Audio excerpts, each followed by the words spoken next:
Baik, selamat siang. Perkenalkan, nama saya Arnold Sindra Kali. Saya sekolah di SMA Kasan Genesis Loyo. Baik, kali ini saya akan menjelaskan teori sosiologi dari Bapak Pierre Bourdieu. Baik, Bapak Pierre Bourdieu ini adalah seorang bapak sosiolog dan intelektual publik Prancis. Kontribusi Bourdieu ini terhadap sosiologi, pendidikan, teori sosiologi dan sosiologi estetika telah mencapai pengaruh luas di beberapa bidang akademis terkait, misalnya antropologi, studi media dan budaya, pendidikan, budaya populer dan seni. Selain itu, selama karir akademisnya dan terutama dikaitkan dengan sekolah studi lanjutannya dalam ilmu sosiologi di Paris dan di Collège de France.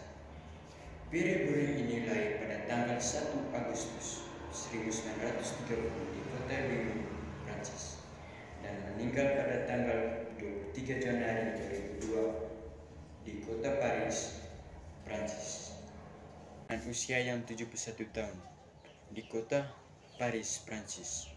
Bourdieu ini sekolah di bidang strukturalisme, genetik, dan sosiologi kritis.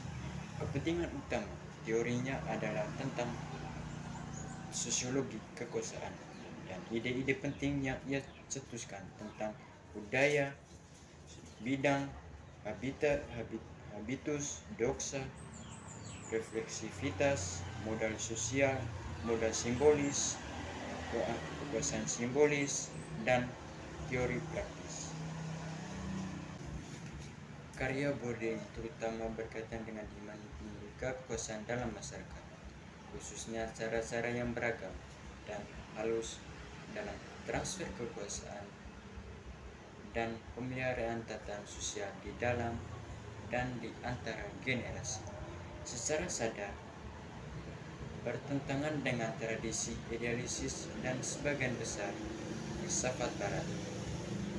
Karyanya seringkali menekankan sifat jasmani kehidupan sosial dan menekankan peran praktis memperwujudkan dalam dinamika sosial, berdasarkan dan mengkritik teori sosiologi dari Bapak Karl Marx, Max Weber, Erwin Panofsky, dan Marcel Mauss. Penelitiannya mempelopori kekerasan dan metode investigasi baru dan memperkenalkan konsep-konsep berpengaruh seperti budaya, sosial, dan bentuk model simbolis atau berlawanan dengan bentuk modal ekonomi tradisional. Pengaruh penting lainnya pada Bourdieu ini adalah yaitu Blaise Pascal yang setelahnya Bourdieu memberi judul Pascal Meditatio.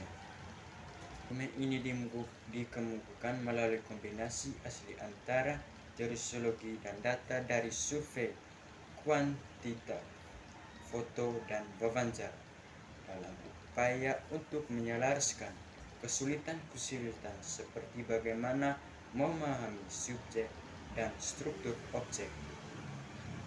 Dalam prosesnya, Bourdieu ini berupaya untuk mendamaikan pengaruh struktur sosiologi eksternal dan pengalaman subjek terhadap individu. Buku ini dinobatkan sebagai karya sosiologi terpenting ke-6 pada abad ke-20 oleh Asosiasi Sosiologi Internasional atau ISA pada tahun 1979. Buku ini berjudul Social Inquiry of the Judgment of the Tasty. Karya Bourdieu ini menekankan bagaimana kelas sosial, terutama kelas pengusaha dan intelektual, mempertahankan hak-hak sosial mereka dari generasi ke generasi. Meskipun ada mitos bahwa masyarakat pasca industri komplementer memamerkan kesetaraan kesempatan dan mobilitas sosial yang tinggi yang dapat menemukan pendidikan formal. Jadi itu dia teori sosiologi dari Bapak Pierre Bourdieu. Sekian dari saya, terima.